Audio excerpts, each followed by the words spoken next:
कहानी के शुरू में हम एक झील को देखते हैं जो सूख चुकी थी। उसके आसपास की मिट्टी भी काली थी और इर्द गिर्द मरे हुए जानवरों के कंकाल भी पड़े थे। उसके दरमियान में एक सूखा पेड़ था जो दिखने में काफी डरावना था। इसके बाद सीन एक फैमिली पर शिफ्ट होता है जो इस झील से थोड़ी दूरी पर अपने नए घर में शिफ्ट हुए थे। जेस अपने 2 बच्चों के साथ इस नए घर में आई थी। उसकी फैमिली में उसकी बेटी और एक छोटा बेटा ओविन था। उनके साथ एक डॉग भी था जो हमेशा उनके साथ ही रहा करता था। डॉग और ओविन की काफी अच्छी दोस्ती थी। यहाँ पर हमें जेस के बारे में कुछ बातों का भी पता चलता है। जेस पहले नशा करती थी और अपनी फैमिली पर जरा ध्यान नहीं देती थी, इसीलिए उसके दोनों बच्चे उसके हस्बैंड अपने डैड के ज्यादा करीब थे। जेस अपने बच्चों से अलग हो चुकी थी, मगर अब उसने अपने बच्चों की कस्टडी खुद ले ली थी। जेस अब बिल्कुल ठीक थी। बाहर जेस का बेटा अपने डॉग के साथ खेल रहा होता है, तभी उसे एक शरारत सूझती है। वो छत पर चढ़कर छलांग लगा देता है, जिससे जेस काफी डर गई थी।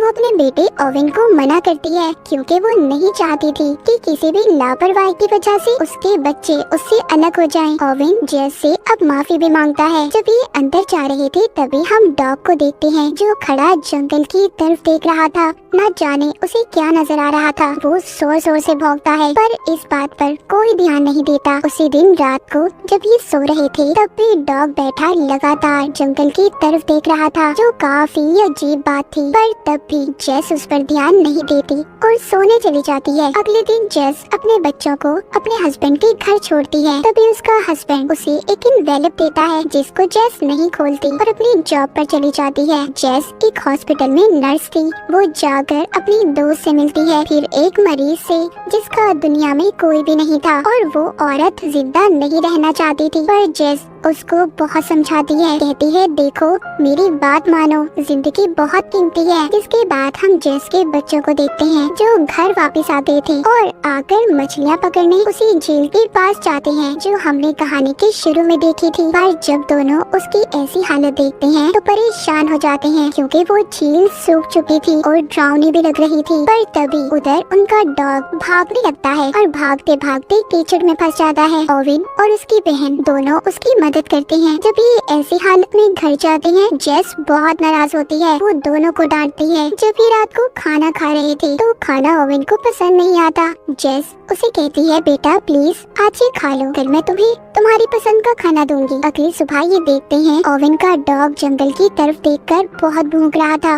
इस बार तो भागकर वो जंगल में चला जाता है। ओविन भी उसके पीछे भागता है पर जंगल में एक लगी फेंस बाढ़ की वजह से रुक जाता है और उधर ही रुककर वापस से दोबारा अपने घर आ गया था। बैठकर अपने डॉग का इंतजार करने लगता है। वो अपनी मॉम से कहता है प्लीज आप जाएं, उसे ढूंढें। पर जेस कहती है इंतजार करो, वो खुद ही हो जाएगा सुबह तक। अगली सुबह जब जेस अपनी जॉब से वापस आती है तो उसे पता चलता है कि ओविन घर पर नहीं था। वो अपने डॉग को ढूंढने निकल गया था। ये अपने बेटे को ढूंढकर वापस लाती है और उसे समझाती है कि बेटा क्यों ऐसे कर रहे हो, वो वापस आ जाएगा। रात को ओविन को अपना डॉग अपने घर के बाहर नजर आता है। ये सबको बता देता है। जेस भी उसके पीछे जाती है पर ओविन का डॉग कुछ अजीब था। उसकी आंखें भी पीली हो गई थी जो दिखने में काफी डरावनी थी। देखते ही देखते डॉग ओविन पर हमला कर देता है, उसकी टांग पर काट लेता है। जब जेस उसे छुड़वाने की कोशिश करती है तो वो डॉग ओविन के गले पर भी काट लेता है, जिससे अब ओविन काफी जख्मी हो गया था और बहुत खून भी निकल रहा था। जेस उसको हॉस्पिटल लेकर जाती है। डॉक्टर उसका ऑपरेशन करते हैं। उधर जेस का हस्बैंड भी आ गया था जो उस पर बहुत गुस्सा करता है, बहुत चिल्लाता है, कहता है तुम्हारी वजह से ये सब कुछ हुआ है। जेस कहती है याद करो वो डॉग तुमने ही ओविन को दिया था। खैर ऑपरेशन के बाद ओविन की हालत बेहतर हो गई थी। उसको होश आ जाता है तो जेस उसको खाना खिलाती है पर ओविन को खाना पसंद नहीं आ रहा था। उसका जायका उसे अच्छा नहीं लग रहा था। जेस को ये लगता है शायद ये उसकी तबीयत की वजह से ऐसा है। पर ऐसा क्यों था, क्या हो रहा था ओविन के साथ, इसका पता हमें थोड़ी देर बाद ही चलेगा। अगले सीन में हम ओविन को देखते हैं जिसकी हालत अब ज्यादा खराब हो गई थी। उसके मुंह से झाग निकल रही थी। डॉक्टर्स को भी समझ नहीं आ रहा था कि उसके साथ हुआ क्या है, इसीलिए वो ओविन को बेहोशी का इंजेक्शन देकर उसका खून टेस्ट करवाते हैं। पर इनसे भी डॉक्टर को कुछ पता नहीं चलता। थोड़ी देर बाद ओविन को जब होश आता है तो वो उसी खून खून को पी जाता है जो उसे चढ़ाया जा रहा था। जेस ये देखकर काफी परेशान हो जाती है, पर इस बारे में वो किसी को कुछ नहीं बताती। अब ओवेन को खून न मिलने की वजह से उसकी हालत और भी ज्यादा खराब हो रही थी, इसीलिए जेस उसको लगातार खून पिलाती है। ये खून वो हॉस्पिटल के ब्लड बैंक से चुराया करती थी। जब ओवेन घर जाता है तो जेस हॉस्पिटल से बहुत से खून के पैकेट चुरा कर ले आई थी। वो अपनी बेटी से छुपाकर ओवेन को खून पिलाती थी। एक दिन ओवेन की जरूरत हद से बढ़ जाती है, वो सारे के सारे पैकेट एक साथ ही पी जाता है। जेस जब ये देखती है काफी परेशान हो जाती है। उसे समझ नहीं आ रहा था कि आखिर उसके बेटे को हुआ क्या था। अब उसे हर जगह से खून मिलना भी बंद हो गया था, इसीलिए जेस अपने बेटे को जानवरों का खून पिलाना शुरू करती है। पर जानवर का खून पीते ही ओवेन की हालत खराब हो जाती है। जेस के पास कोई और रास्ता नहीं था, वो ओवेन को अपना ही खून निकाल कर पिलाने लगती है। वक्त के साथ साथ ओवेन की खून पीने की चाहत अब बढ़ती जा रही थी, जिससे जेस बहुत परेशान थी। इसी वजह से उसने उसे स्कूल भेजना भी बंद कर दिया था। एक दिन जेस रिसर्च करती है कि आखिरकार उसके बेटे को कौन सा इन्फेक्शन हुआ है कि वो सिर्फ इंसानों का खून ही पीना चाहता है। पर जेस को इसका कोई जवाब नहीं मिलता। अपना खून पिला कर उसकी हालत भी अब अच्छी नहीं थी। जेस को किसी और इंसान की जरूरत थी जिसका खून वो अपने बेटे को पिला सकती। अगली सुबह उसका हस्बैंड बच्चों को लेने आता है। जेस इस बात से बहुत परेशान थी। वो एक बोतल में अपने बेटे को खून देती है, कहती है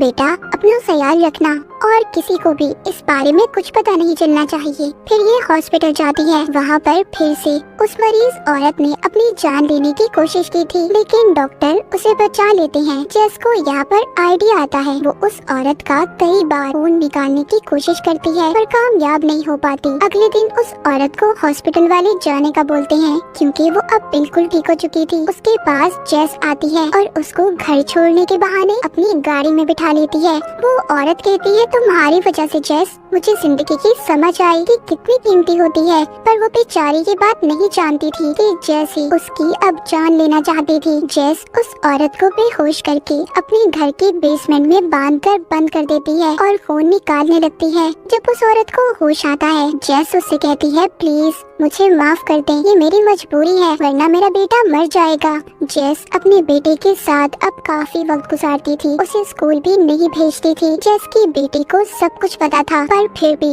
वो अपनी मॉम को कुछ नहीं कहती। एक दिन वो बेसमेंट को देखती है जहाँ पर ताला लगा हुआ था, इसीलिए जब जेस घर पर नहीं होती तो उसकी बेटी खिड़की से बेसमेंट के अंदर जाती है, जहाँ पर वो उस औरत को बंधा हुआ देखती है जो काफी बुरी हालत में थी। जेस की बेटी उसे छुड़वाने की कोशिश करती है, मगर तभी उधर जेस आ गई थी। उसकी बेटी उसे देखकर छुप जाती है। जेस भी समझ चुकी थी कि उसकी बेटी यहीं पर है। अब वो सारी बात अपनी बेटी को भी बताती है कि वो उसके भाई की वजह से ये सब कर रही है। वो भी ये सब बातें सुनकर जेस का साथ देने के लिए तैयार थी। जेस एक दिन जब बेसमेंट में उस औरत का खून निकालने जाती है तो वो औरत इस बार खुद ही खून देने के लिए तैयार थी, इसीलिए जेस उसको खून देती है। पर इसी बात का फायदा उठाकर वो औरत जेस पर हमला करके भागने की कोशिश करती है।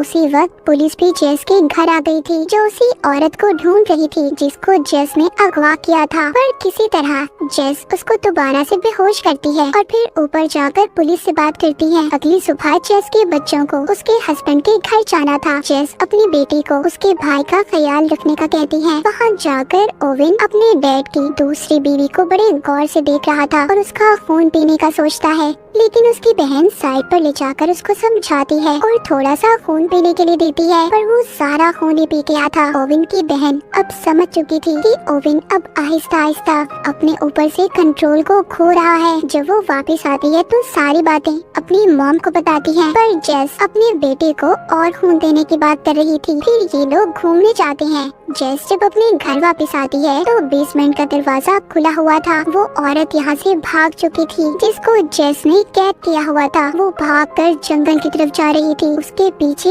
ओवेन भी जाता है। वो औरत तेजी से भागते हुए ध्यान नहीं देती और जंगल में लगी फेंस बार से उसका गला कट जाता है। वहाँ पर उसके पास ओवेन भी आ जाता है। बाद में जेस भी, पर जेस आकर अजीब सा नजारा देखती है। ओवेन उस औरत का खून पी रहा था जो काफी डरावना था। जेस सबसे पहले उस औरत की लाश को छुपाती है। अगली सुबह जेस फिर से ओवेन को अपना खून देती है, पर अब वो इस हालत में नहीं थी कि अपने बेटे को और अपना खून पिला पाती। लेकिन ओवेन बार बार खून मांग रहा था। तभी उसके घर पर जेस का हस्बैंड आता है जो साथ एक ऑफिसर को लाया था, क्योंकि उसका कहना था कि जेस उनके बेटे को स्कूल नहीं भेज रही। दूसरी तरफ हम जेस की बेटी को देखते हैं जो उसी झील के पास जो पेड़ था उसकी तरफ देख रही थी। वो जब उस पेड़ के पास जाती है तो उसे कुछ अजीब चीजें नजर आती हैं। वो वापस आकर जेस को बताने की कोशिश करती है, पर जेस का हस्बैंड उसे बात नहीं करने देता और गवर्नमेंट ऑफिसर की मदद से दोनों बच्चों को अपने साथ ले जाता है। उनके जाने के बाद जेस फिर से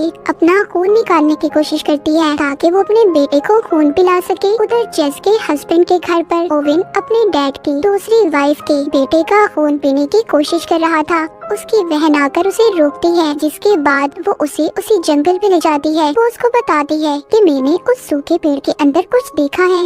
वो कहती है कि मैं उस पेड़ को जलाने वाली हूँ ताकि मैं तुम्हें बचा सकूं। पर ये बात सुनते ही ओवेन उस पर हमला कर देता है। ओवेन की आंखें भी उसकी डॉग की तरह ही पीली हो गई थी। उसके चेहरे पर उसकी नसें नजर आ रही थी। ओवेन का ये रूप देखकर उसकी बहन डर जाती है और भागने की कोशिश करती है। दूसरी तरफ उनके डैड उन्हें ढूंढते हुए जेस के पास जाते हैं। उन्हें लग रहा था कि शायद उनके बच्चे जेस के पास हों, जबकि वो वहाँ पर नहीं थे। जेस भी अपने बच्चों के बारे में सुनकर काफी डर जाती है। तभी उसे याद आता है कि उसकी बेटी ने उसे सूखे पेड़ के बारे में बताया था। ये फौरन वहाँ पर जाती है। वहाँ जाकर तो अजीब ही नजारा था। देखती है कि ओवेन बिल्कुल भी अपने कंट्रोल में नहीं था। वो अपनी ही बहन का खून पीने की कोशिश कर रहा था। जेस आकर ओवेन को समझाती है, पर उसकी बेटी कहती है, मॉम ये हमारा ओवेन नहीं है। ओवेन बिल्कुल एक शैतान में बदल चुका था। जेस उसको वहीं उसी मिट्टी में दबाकर मार देती है। ये काफी दुखी सीन था। जिस बेटे के लिए जेस इतना कुछ कर रही थी, अब उसे ही मारना पड़ता है। ओवेन मर चुका था। जेस अपनी बेटी को कहती है कि इस बारे में वो किसी को कुछ नहीं बताए। सबको ओवेन की मौत का हादसा बताती है, पर उसके बेटे की मौत की वजह से उसकी बेटी की कस्टडी भी उससे छीन ली गई थी। जाते हुए उसकी बेटी कहती है, जो कुछ भी किया बिल्कुल ठीक किया मॉम आपने।